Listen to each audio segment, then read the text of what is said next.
Sagan. Beginner's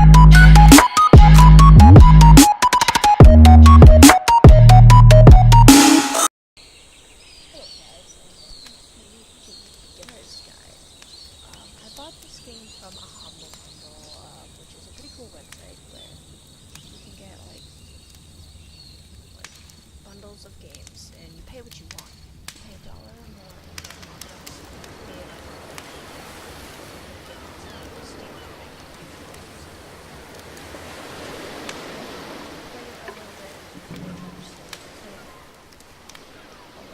just to get a feel for the game. And so, let's get right into it.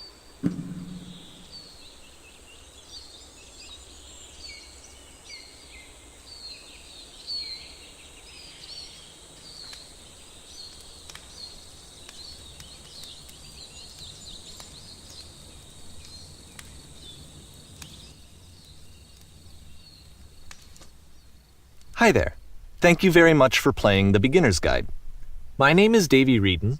I wrote The Stanley Parable, and while that game tells a pretty absurd story, today I'm going to tell you about a series of events that happened between 2008 and 2011. We're going to look at the games made by a friend of mine named Coda. Now, these games mean a lot to me. I met Coda in early 2009 at a time when I was really struggling with some personal stuff, and his work pointed me in a very powerful direction. I found it to be a good reference point for the kinds of creative works that I wanted to make.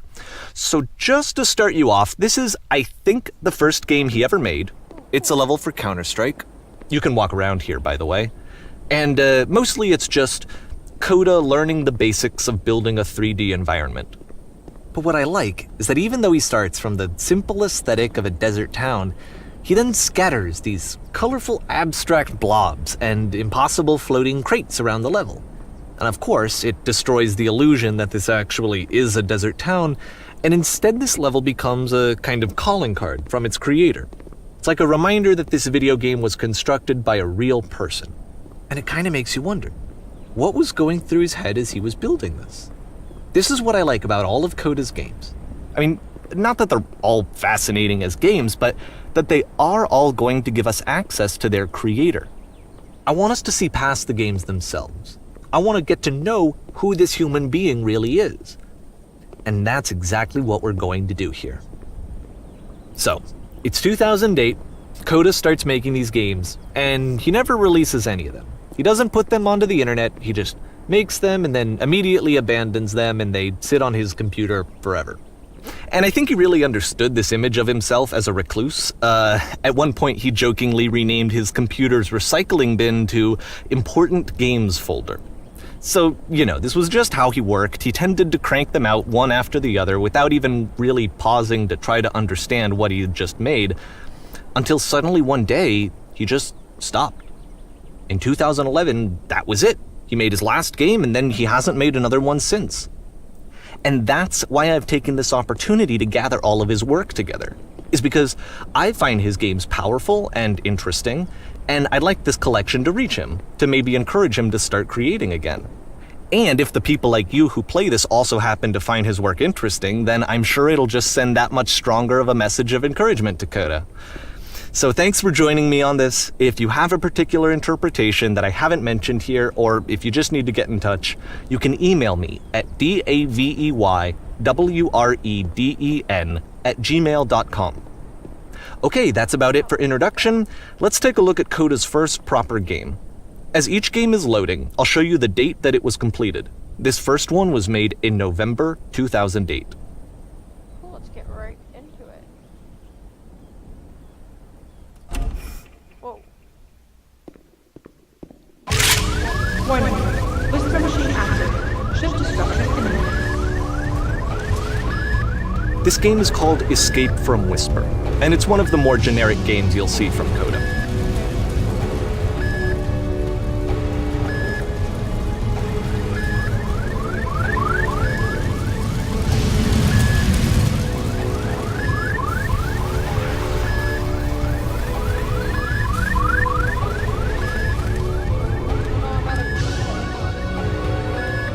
Security call reached.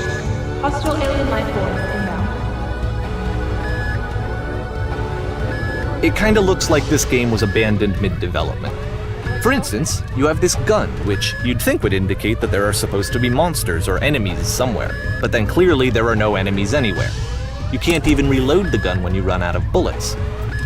But ultimately we don't really know. Maybe Coda thought that actually it was complete the way that it is. And I think that we should talk about his games for what they are, rather than for what they're not. Enemy force neutralized. Begin shield activation. I love how you can see the bottom of the universe from this room.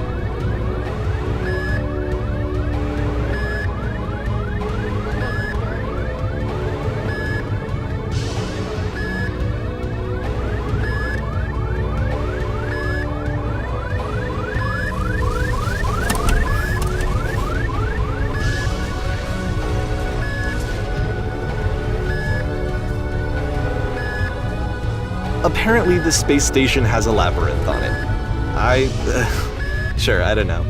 There's really no reason for it that I've ever been able to discern, so in the interest of time, I'm just gonna skip you on past it. What? Or, if you'd really like to solve the labyrinth, you're welcome to do that too.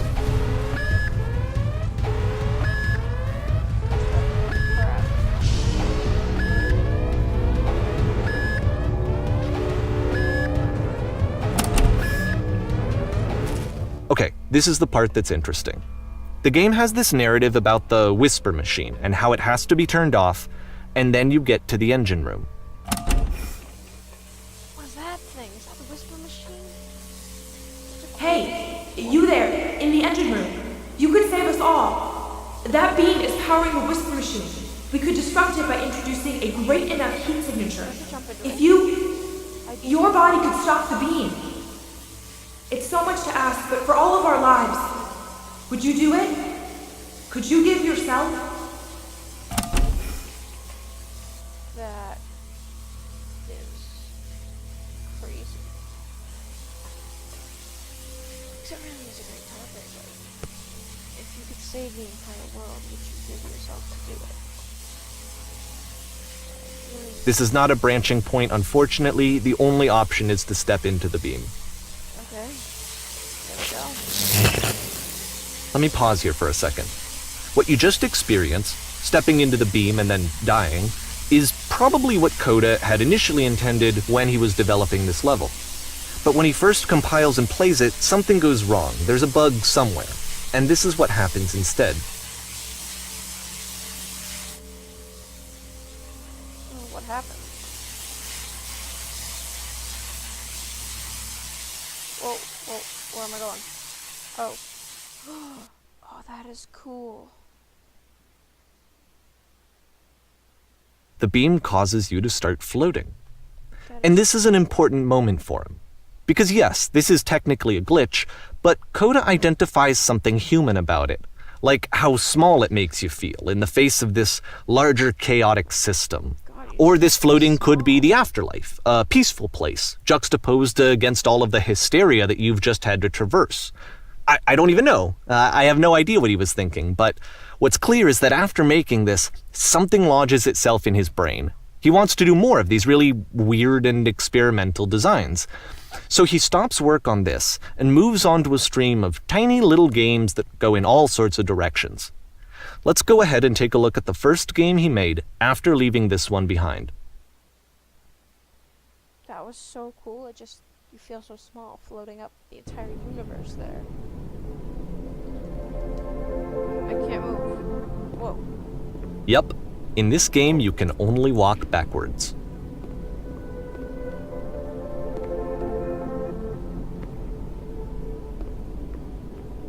Past was behind her.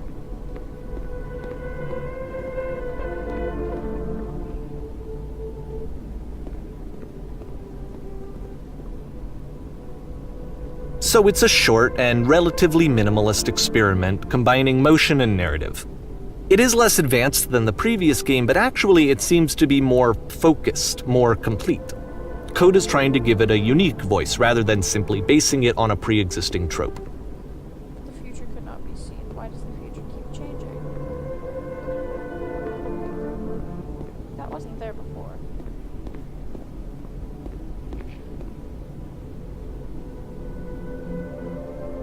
stops and looks, it becomes clearer. The future's always behind her. If the future's always behind her,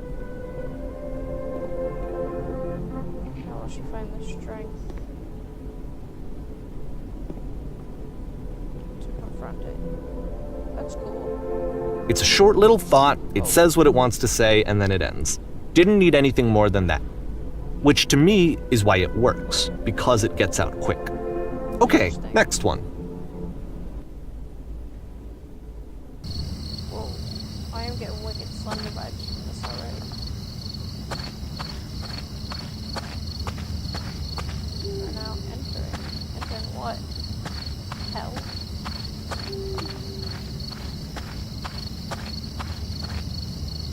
And that's it. Okay, the meaning of this game won't be clear just yet. Please be patient with me for a few more games, and I promise you'll see what makes it interesting. You're just pumping these games out. Wow. Oftentimes, Coda would put bizarre titles like this one at the start of his games. I wish I'd known him at the time that he was making these early games. He would really only talk to me about his work as he was making it. Once he stopped work on a game, that was it. It was dead to him. And I don't agree with that at all, but what are you gonna do? I know it's tempting, but there's actually nothing over here. Sorry. It's really eerie music. I know we're supposed to go up that staircase, but I want to explore a little bit. You know what? No, I'm just gonna go up the staircase for the sake of time.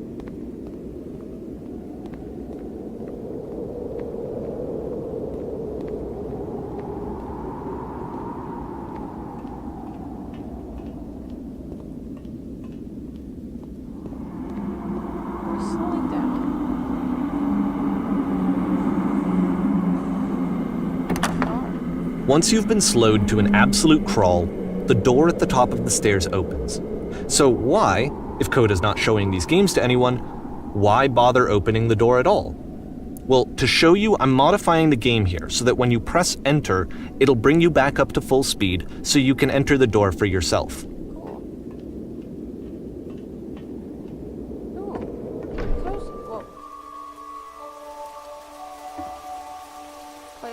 There's the camera filming an advertisement, walking around on set filming out of blue light.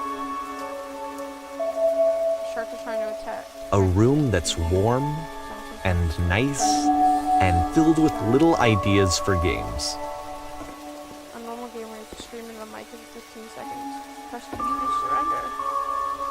Coda would often tell me that he didn't mind if people thought of him as cold or distant.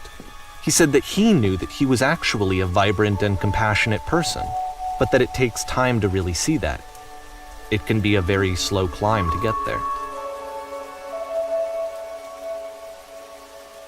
Live on a boat taking orders from the captain's always wrong.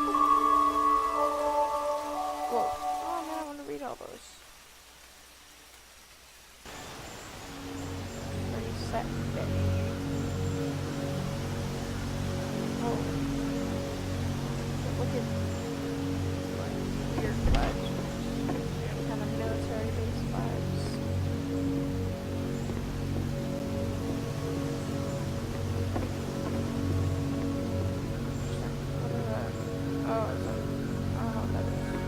Well, this is new for Coda. It's an actual puzzle. Go ahead and see if you can solve it.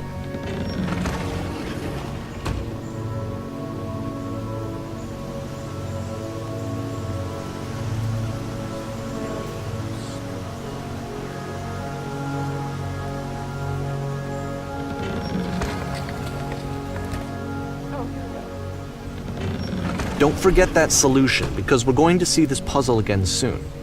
We're gonna see it a lot.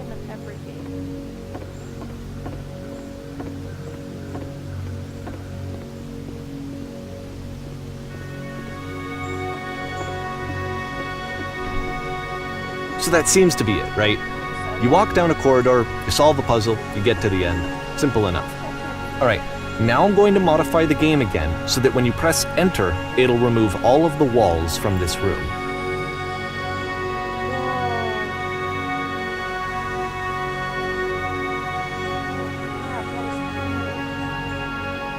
How about that? There was more to it than we had any way of knowing.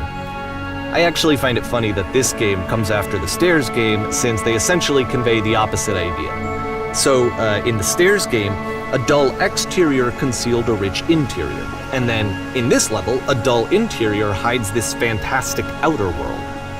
Either way, I think that the point is the same, is that most of the time you don't get to know what you're missing, or even that you're missing anything. That's not your role as a player. So if your role here is not to understand, then what is it?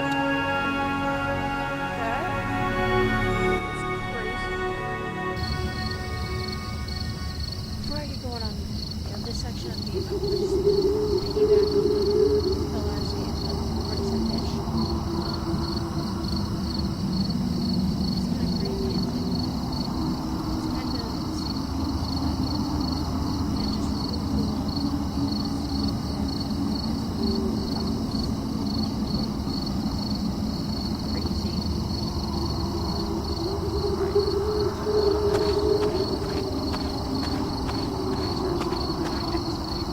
Aha! So, this, combined with the entering game from earlier, tells us that Coda believes his games are connected somehow.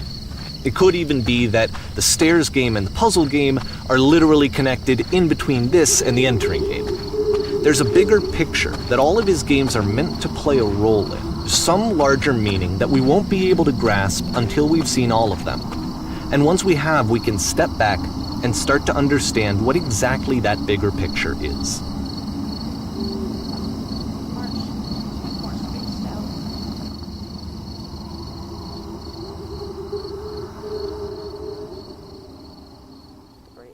descent. Oh, that's a funky little house. Let's talk about video game development for a second. Every video game runs on what's called an engine, which determines what the game can and cannot do. So in other words, the engine is a set of tools for game development. To make all of these games, Coda is using an engine called Source.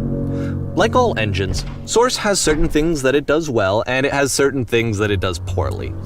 One of the things that it does very well is boxy linear corridors. That's why so many of Coda's games are set in these large, flat, empty rooms, is just because he's working with what the engine does well. The tools available to the creator shape what kinds of creative work they're going to end up making. You might consider paying attention to the architecture in Coda's games, to notice how they seem to stem from an engine that's very good at producing linear, boxy corridors. Whoa, I don't like this, I don't like this, I don't like this, I don't like this. Oh man, I don't want to jump down that hole. Whoops, too late now. What is this?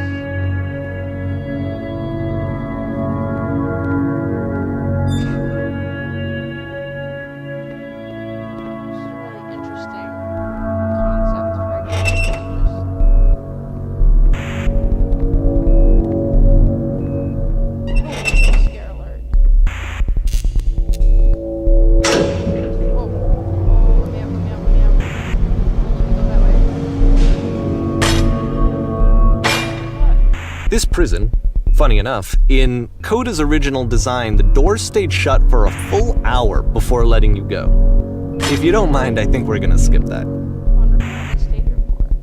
Probably not. This game is a little funny like that, so no, I don't want to sit here for an hour. This is something that he and I used to argue about a lot.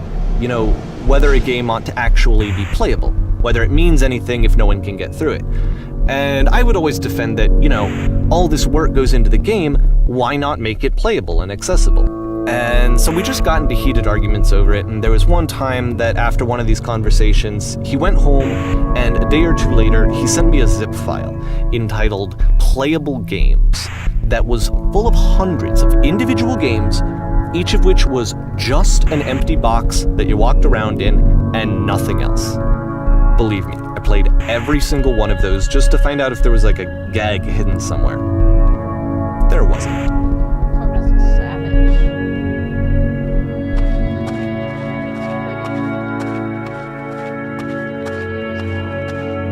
It's the puzzle again, with the exact same solution as the last time.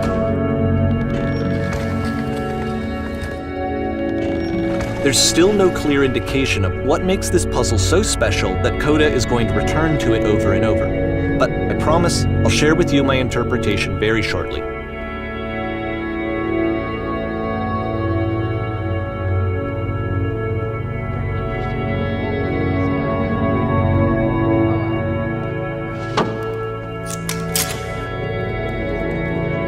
Here, Coda begins using a kind of dialogue system that he fashioned out of the engine's chat capabilities. Use the 1, 2, 3 buttons on your keyboard to respond.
And so we make one last descent down to the final floor of the level.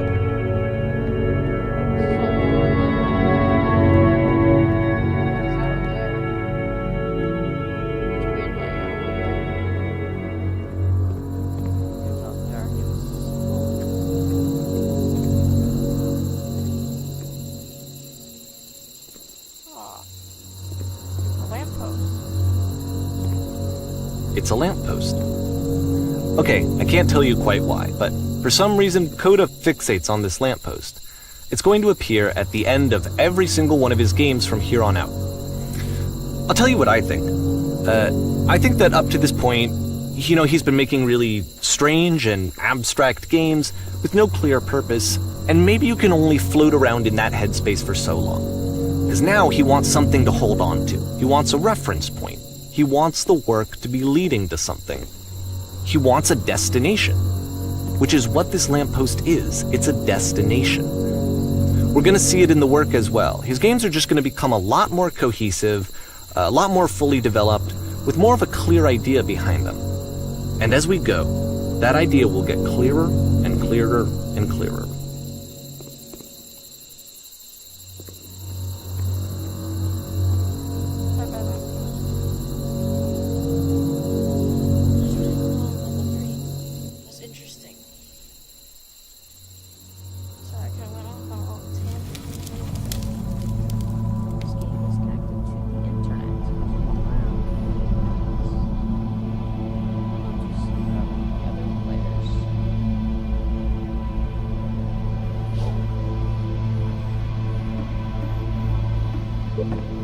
Nice room. Not. So first off, I'm sure you can deduce this, but this game is not connected to the internet. All of the notes that you're gonna see have been written by Coda. This was actually the first game of his that I ever played. This was shortly after I met him at a weekend game jam in Sacramento, where I grew up. I saw him working on this very level, and it was just so different from anything that anyone else was doing. So right away I was like, I have to be friends with this person. In retrospect, I think I was probably a bit too pushy, trying to get his attention.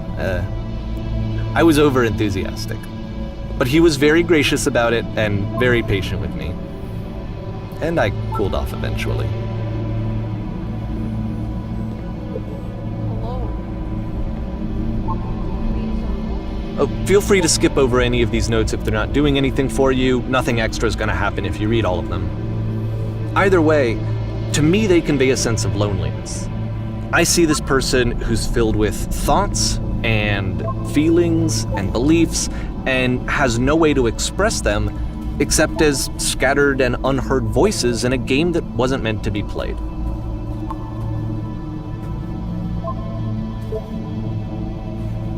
But it's ironic, isn't it, that in playing this game and seeing how alone Coda often felt, that we get to know him better and actually kind of connect with him. And I have to be honest with you, this idea is really seductive to me. That I could just play someone's game and see the voices in their head and get to know them better and have to do less of the messy in-person socializing. I could just get to know you through your work. I think this is why I always liked Coda's games so much, is because it felt like they let me have that connection. I felt as though he was inviting me personally into his world. And then I feel less lonely too. Oh. I want to go back and read that book.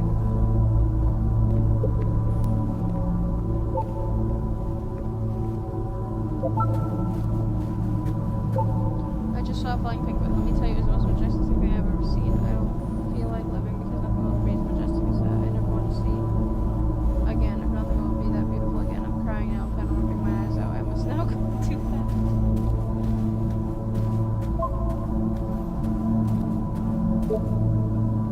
What the shit is this cavern? Boring.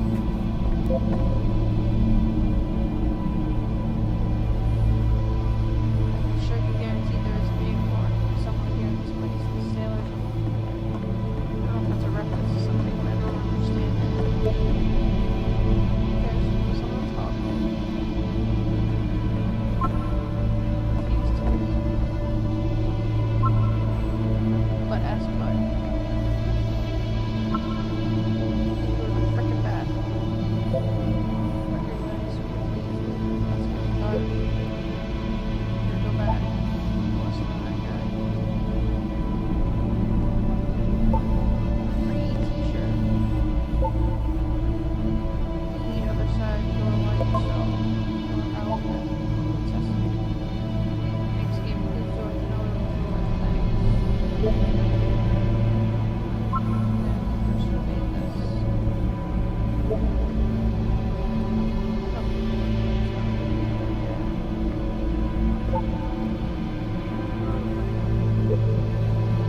Yeah, I'm not gonna read all of it, it's just the time.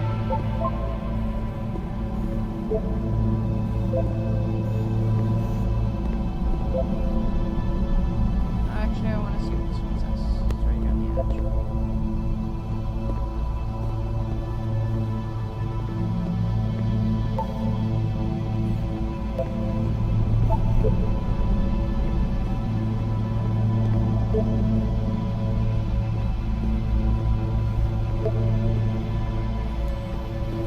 Need someone to talk to.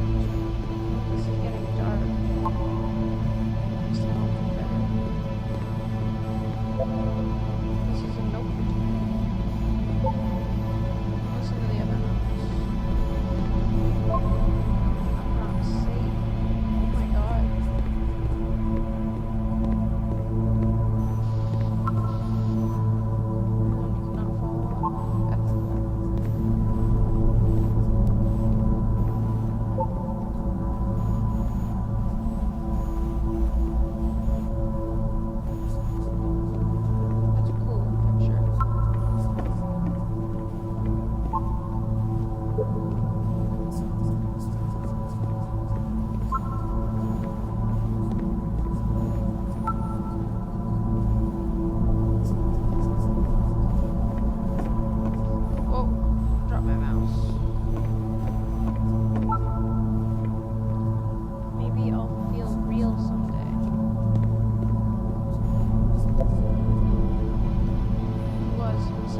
At the end of this level, we're going to see the puzzle again. And here, I'll tell you what I think the puzzle means. Each of these games represents an idea that was on Coda's mind at the time that he was making it. And the puzzle is a way of closing the door on a previous chapter of his life before moving on to the next one.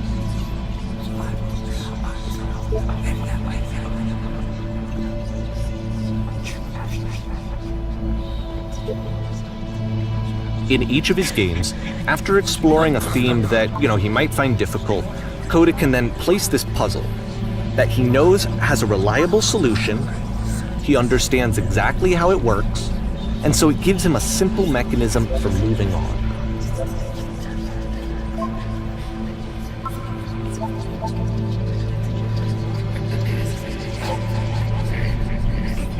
And because there's this dark area between the doors, a space between spaces, before you move on, you get to pause.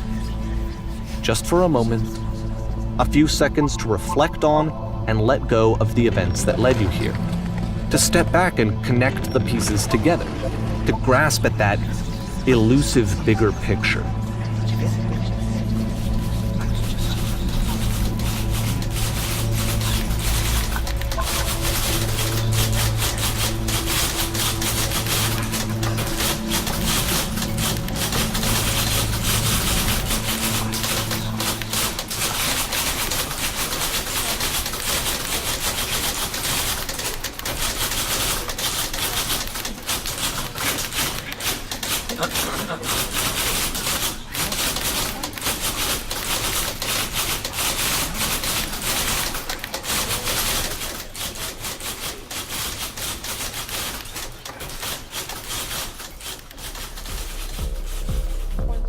Okay, this one is tough.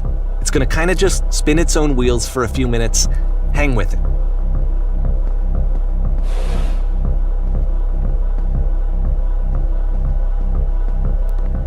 This is cool.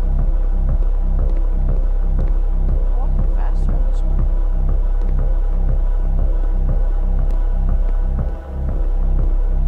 I like the music.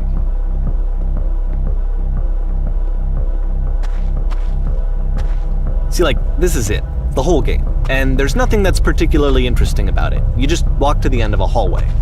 Except, for some reason, Coda gets really fixated on this prison that has all of this modern furniture. And I don't know why, but he decides he needs to revisit this prison. He's gonna start over, use the same assets, turn it into something else. Okay, cool. Here's version 2.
There's a bit more to this one, but still it's not really communicating anything. It's kind of just weird for weirdness' sake.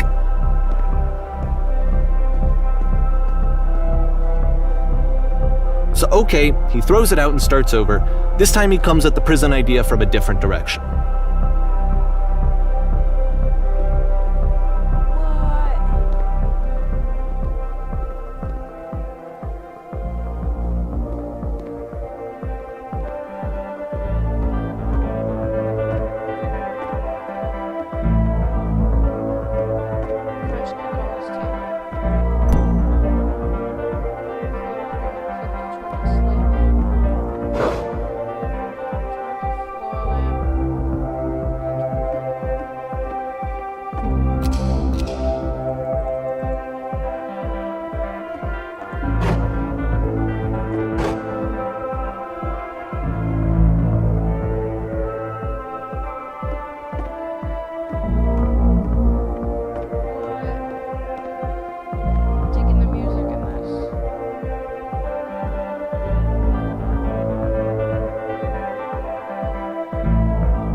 And of course, now the table is gone and you can't begin the chain of events to escape. Here's a version where there are no bars, but you can't actually get to the well. And then a version where the inside of the prison is the outside and the outside is the inside. Let me just blink you real quick through a few more of these. I mean, he really unloaded on this prison idea. There's nearly a dozen of them. Personally, I think it's awful to watch this, to see a person basically unraveling through their work. And for what? Like, at what point do you just go, maybe there are game ideas other than this prison that I could be working on? But Coda doesn't have that voice telling you to stop, that particular mechanism of defense against yourself. Without it, you just spiral.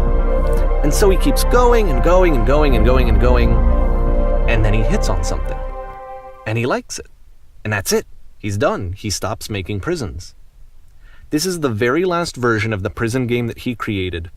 And the reason I think it works is that the prison is not actually in it. Interesting.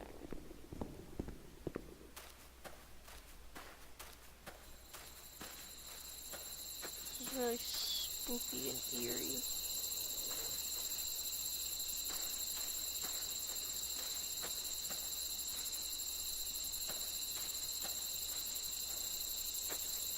It's very eerie.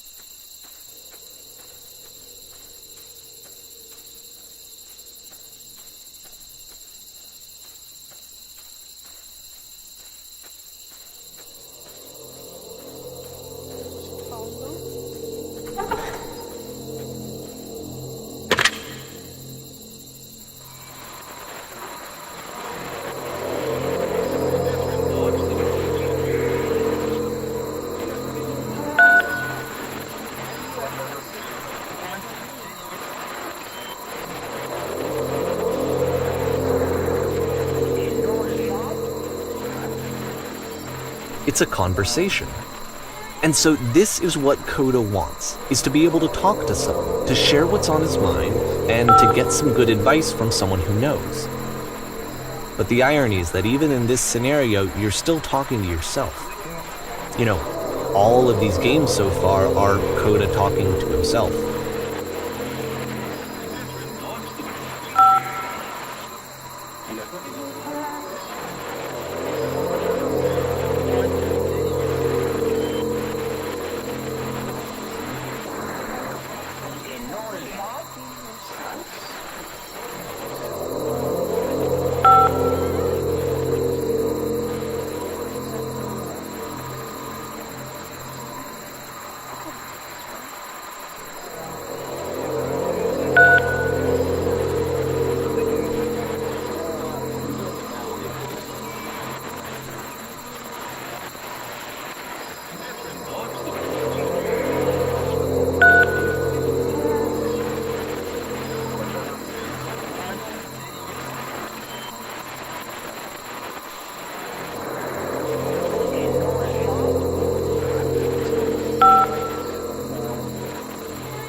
I can see why he considers this a fitting conclusion to the prison games.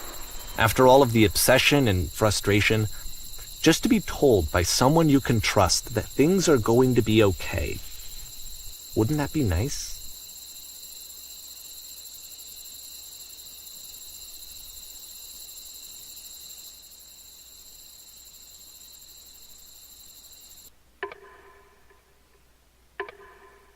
Alright, we're going to leave off here on Chapter 10, House of August 2009. So, we're off to a pretty interesting start. I'm really into this game, I'm really liking it, and I hope you guys are too. So, leave a comment or let me know in the comments down below if you liked this video. Subscribe for more, and do not let any negativity into your life. You do not need it. Remember to always stay positive, and I will see you guys in the next video.